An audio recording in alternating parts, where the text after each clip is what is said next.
வணக்க மக்களே, நாம இந்த ஆரோக்கியமான எச்சரிக்கை பதிவில் சிறுநீரக செயலிழப்பினுடைய ஆரம்பகட்ட பொதுவான அறிகுறிகளை பற்றி நம்ம விளக்கமாக பார்க்க போகிறோம். அதுக்கு முன்னாடி சிறுநீரக பாதிப்பு, சிறுநீரக செயலிழப்புனா என்னன்றதை பற்றி நம்ம தெரிஞ்சுக்குவோம். சிறுநீரக பாதிப்பு அப்படின்றது ஒரு பிரச்சனை, அதாவது கழிவு நீக்க மண்டலத்தில் ஏற்படக்கூடிய பிரச்சனை.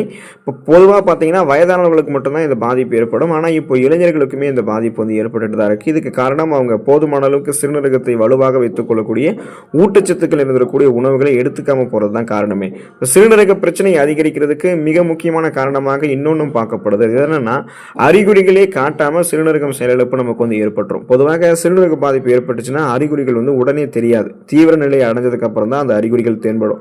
அப்போ அது வந்து நாள்பட்ட சிகிச்சைகள் எடுக்கக்கூடிய அளவுக்கு நமக்கு வந்து அது சிவியரா நமக்கு வந்து அதை அட்டாக் பண்ணிடும், கிட்னியை வந்து ஃபெயிலியர் பண்ணிடுங்க. ஸோ ஒரு சில ஆரம்பகட்ட அறிகுறிகளை நம்ம தெரிந்து கொள்ளும் போது முன்னெச்சரிக்கையாக மருத்துவரை சந்தித்து சிகிச்சைகளை பெற்றுக்கொண்டு நலமோடு வாழலாம். அந்த அறிகுறிகள் என்னென்ன அப்படின்றத விளக்கமாக பார்ப்போம். அதை பற்றி பார்க்கறதுக்கு முன்னாடி இந்த வீடியோவுக்கு மட்டும் ஒரு லைக் கொடுத்துட்டு இந்த தகவலை உங்களுக்கு தெரிஞ்சவங்களுக்கும் ஷேர் பண்ணிடுங்க. ஏன்னா இது அவங்களுக்கும் பயனுள்ளதாக இருக்கக்கூடிய ஒரு ஆரோக்கியமான பதிவு தான். இது போன்ற அப்டேட்ஸ்க்கு நீங்கள் தொடர்ந்து பார்க்கறதுக்கு நம்மளுடைய ஹெல்த் நியூஸ் தமிழ் சேனலை மறக்காம சப்ஸ்கிரைப் பண்ணி வச்சுக்கோங்க. பக்கத்தில் இருக்கக்கூடிய பெல் பட்டனையும் கிளிக் பண்ணி ஆல் அப்படின்ற ஆப்ஷனையும் செட் பண்ணி வச்சுக்கிட்டீங்க அப்படின்னா நாங்கள் போடக்கூடிய எல்லா அப்டேட்ஸும் உங்களுக்கு நோட்டிஃபிகேஷன் அடிக்கடி வந்து சேரும். சரிவாங்க மக்களே, இப்போ வீடியோக்குள்ளே போயிடலாம். அதீத உடல் சோர்வு மற்றும் கவனமின்மை உங்களுக்கு தென்பட்டு தான் பாருங்கள். அப்படி தென்பட்டு இருந்ததுன்னா கிட்னி ஃபெயிலியர் ஆகிருக்கிறதுக்கு சான்சஸ் இருக்குது. சிறுநீரகத்தினுடைய செயல்பாடுகளில் தொய்வு ஏற்படும் போது உடலினுடைய நச்சுக்கள் நமக்கு வெளியேறாமல் அந்த நச்சுக்கள் அசுத்தங்கள் எல்லாமே சுத்திகரிக்கப்படாமல் நம்மளுடைய ரத்தத்தில் வந்து கலந்துருங்க. இதனால் அனீமியா நோய் அப்படின்ற அந்த ரத்த சோகை நோய் ஏற்பட்டு நம்ம எப்போதுமே அதீத சோர்வாகவும் உடல் பலவீனமாகவும் உணர்வோம். அதிக எந்த விஷயத்திலுமே கவனம் செலுத்த முடியாத அந்த கவனமின்மை நிலை வந்து நமக்கு இருக்கும். குறிப்பாக பார்த்தீங்கன்னா ரத்த சோகை குறைபாடு வந்து இரும்புச்சத்து குறைபாடெல்லாம் ஏற்படக்கூடியது ஒரு வகை. இன்னொரு வகை வந்து கழிவுகள் அதிகமாக தேங்குறதாலையும் இந்த அதீத சோர்வு கவனமின்மை அப்படின்ற இந்த பிரச்சனை இருக்கும். ஸோ இந்த மாதிரி அறிகுறிகள் உங்களுக்கு வந்து தென்படும் போது நீங்கள் உடனே வந்து உங்களுடைய மருத்துவரை அணுகி கழிவு நீக்க மண்டலத்தில் ஏதாவது பிரச்சனை இருக்கா, கிட்னி ஃபெயிலியர் ஆயிருக்கான்னு செக் பண்ணிக்கணும். செக் பண்ணிவிட்டு உடனே சிகிச்சை பெற்றுக்கொள்ள வேண்டியது நல்லது. தூங்குவதில் உங்களுக்கு வந்து சிரமமாக இருக்கக்கூடிய இந்த அறிகுறி இருக்கா பாருங்க. இது maximum most of the peoples வந்து சொல்லுவாங்க, சிறுநீரகம் ஃபெயிலியர் ஆயிருந்ததுன்னா இந்த அறிகுறிகள் உங்களுக்கு இருக்கும். இப்போ சிறுநீரகம் வந்து நச்சுக்களை சரியாக வடிகட்டி சிறுநீர் வழியாக வெளியேற்றாமல் ரத்தத்தில் போயிட்டு தேக்கும் போது தூக்கத்தையுமே அது பாதிக்கும். அதோடு இது உடல் பருமன் மற்றும் நாள்பட்ட சிறுநீரக நோய்க்கெல்லாம் வழிவகுக்கும். அப்படி சிறுநீரக நோய் ஏற்பட்டுச்சுன்னா உங்களுக்கு தூக்கமின்மை பிரச்சனையும் இருக்கும். இது சிறுநீரகம் பாதிக்கப்பட்டவர்கள் கூறக்கூடிய காமன் ப்ராப்ளம், பொதுவான பிரச்சனையாக இருக்குங்க. அதாவது காமனாக இருக்கக்கூடிய ஒரு சிம்டம்ஸ் வந்து இது இருக்கும். ஏன்னா நச்சுக்கள் உடல்ல அதிகமாகவே தேங்குது அப்படின்னா அது பொதுவாகவே நம்மளோட தூக்கத்தை வந்து பாதிக்கும். அதனால தூங்குவதில் சிரமம் ஏற்படும். இந்த மாதிரி இருந்துச்சுன்னா உங்களுக்கு நீங்கள் உடனே மருத்துவரை அணுகி செக் பண்ணிக்கோங்க. அறிகுறிகளை வந்து ஃபர்ஸ்ட் கன்ஃபார்ம் பண்ணிக்கோங்க. இருந்துச்சுன்னா உடனே சிகிச்சைகளை பெற்றுக்கொள்வது நல்லது. வறண்ட மற்றும் அரிக்கக்கூடிய சருமம் உங்களுக்கு தென்படு தான் பாருங்கள். இதுவுமே கிட்னி ஃபெயிலியர் ஆனதுக்கு சான்சஸாக உங்களுக்கு வந்து அது குறிப்பிட்டு காட்டும். உடலினுடைய தேவையற்ற நீர் மற்றும் நச்சுக்களை வெளியேற்றுவது தான் ஒரு ஆரோக்கியமான சிறுநீரகத்தினுடைய வேலை. அதாவது கழிவுகளை வந்து ஃபில்டர் பண்ணணும் நம்மளுடைய சிறுநீர் வழியாக.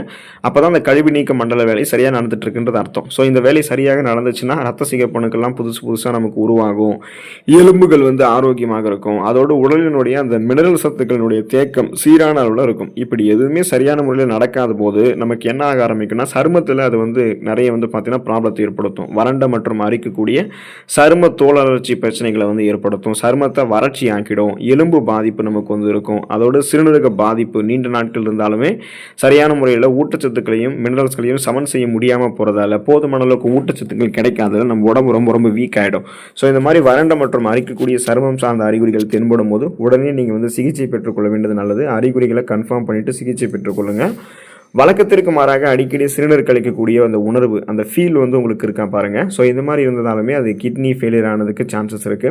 பொதுவாக வந்து வழக்கத்திற்கு மாறாக அடிக்கடி சிறுநீர் கழிக்கிறவங்க யாருன்னா நீரிழிவு வியாதிகள், சுகர் ப்ராப்ளம் இருக்கக்கூடிய பேஷண்ட்ஸ் தான். ஸோ அவங்களுக்குமே அந்த கிட்னி ஃபெயிலியர் ஆகிருக்கும். இன்சுலின் சென்சிட்டிவிட்டி தரம் வந்து மேம்படாதால் அந்த மாதிரி பிரச்சனைகள்லாம் இருக்கும் அவங்களுக்கு. இப்போ நீங்கள் அடிக்கடி சிறுநீர் கழிக்கிறீங்க, அதுவும் இரவு நேரங்களில் அதிகமாக சிறுநீர் கழிக்க உங்களுக்கு தோன்றுது அப்படின்னா அது வந்து சிறுநீரக பாதிப்பினுடைய அறிகுறியாக இருக்கிறதுக்கு வாய்ப்புகள் இருக்கு. அதாவது சிறுநீரகத்தினுடைய ஃபில்டர் பண்ணக்கூடிய இந்த கெப்பாசிட்டி, வடிகட்டக்கூடிய செயல்திறன் தடைபடும் போது அடிக்கடி இந்த மாதிரி சிறுநீர் வெளியேற்றணும் அப்படின்ற உணர்வு வந்து தோன்றும். சில நேரங்களில் சிறுநீரக தொற்று இன்ஃபெக்ஷன்ஸ் ஏற்பட்டிருந்தாலுமே இந்த மாதிரி இருக்கும். இது இன்ஃபெக்ஷன்ஸால இருக்கா, இல்லை சிறுநீரகத்தினுடைய வடிகட்டக்கூடிய செயல்திறன் தடைப்பட்டதால இந்த மாதிரி அதிக ஃபீல் இருக்கா, இல்லை நீரிழிவால உங்களுக்கு ஏற்படுதா அப்படின்றத நீங்கள் தான் வந்து தீர்மானிக்கணும். அதுக்கு நீங்கள் தீவிர மருத்துவ பரிசோதனை செய்து கொள்ளணும். சிறுநீரில் ரத்தம் கசிதல் உங்களுக்கு ஏற்பட்டிருக்கா பாருங்க. இது வந்து ஒரு கிரிட்டிக்கலான ஸ்டேஜாக கிட்னி ஃபெயிலியர் வந்து உங்களுக்கு குறிப்பிடுது. இப்போ ஆரோக்கியமான சிறுநீரகம் என்ன பண்ணும் பண்ணணும் அப்படின்னா கழிவுகளை மட்டும்தான் வெளியேற்றணும். ஆரோக்கியமான சிறுநீரகம் ரத்தத்தில் உள்ள நச்சுக்களை மட்டும் சுத்தம் செய்து ரத்த செல்களை பாதுகாக்கணும். அப்போ பார்த்தீங்கன்னா அந்த நச்சுக்களை மட்டுமே சிறுநீர் வழியாக வெளியேற்றாமல் சிறுநீரகத்தில் வடிகட்டக்கூடிய அந்த செயல் தடைபடும் பொழுது சிறுநீர் வழியாக அந்த ரத்த செல்களையுமே அது கசிய வைக்கும்.